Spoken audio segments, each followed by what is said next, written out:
Hi everyone, I'm Brianna and welcome to Roll Initiative. Today I'm going to be talking about 5 questions that your backstory in D&D has to answer. So, let's get started.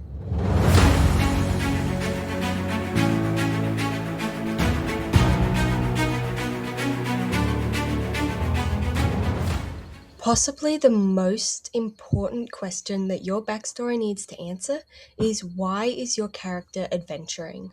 There has to be a reason why they left their home or wherever they lived and anyone they knew to go on a dangerous quest.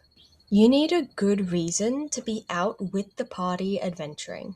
And that means that when things get hard, you can't have a perfectly fine home to go back to. There has to be some reason why you can't.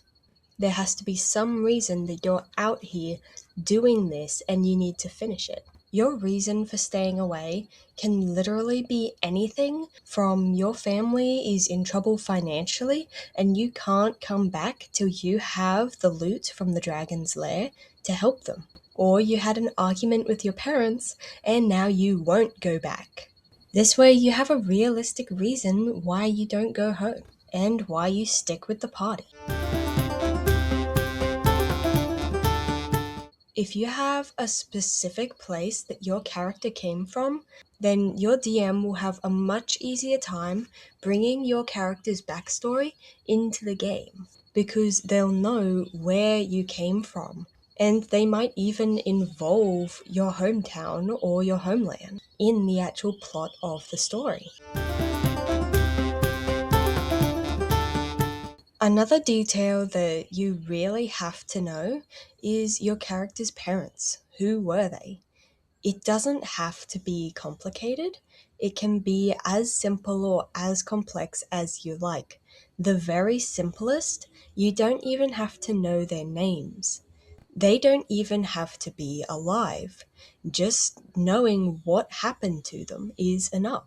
Maybe you don't even know who your parents are. That is still an important detail, so long as we know what your situation is with your parents, whether they are alive, whether you know who they are, or whether they are still around and you visit them often. Even saying you don't know who your parents are gives your DM something to work with, because just saying that you don't really know, you haven't thought about it, and you don't really care is not helpful. Saying that you don't know who your parents are, or more importantly, your character doesn't know who your parents are, that gives your DM freedom to come up with something and to add it to the story if they want to. It is incredibly common for players to come up with backstories solely focused on them. That's kind of the point. But they don't include anyone else in their backstory that their character knew. And if they do, then it's probably likely that that person is now dead. So I like to get my players to come up with one living person who is still around and in this world who I can use as an NPC if I need it for the story. It is a really neat way of bringing a character's backstory into the game if there's an NPC that they knew actually in the world. It makes you feel like you belong in the world, and it doesn't even have to be a friend. It can be an enemy, literally your nemesis. When I start a new campaign, I like to let my players come up with some sort of item or treasure that their character has from their backstory, whether it's something really important to them, like a family heirloom, or something that they picked up in their past that has helped them out. Just some little special item for them that they can have fun with and they're really attached to.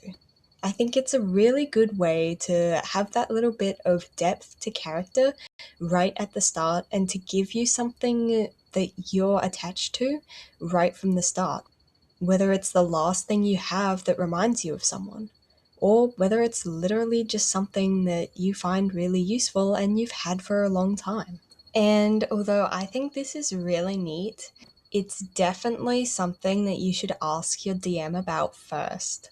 This is something that the whole table has to know about and agree with, and that your DM definitely has to give the thumbs up with. And it is definitely worth talking with the rest of your table and your DM about the rules for these items, such as what they can be and whether they can be magic items. Because it is incredibly important that your whole table is aware if they're allowed or not allowed to be magic items. But here we are, this is the end of the video. And if you have anything that you find really helpful to do during character creation, I would love to hear about it in the comments. And if you liked what I included in this video, then I would be so grateful if you'd consider giving it a like, or maybe even subscribing to my channel. But as always, thank you so much for watching, and I hope to see you next time.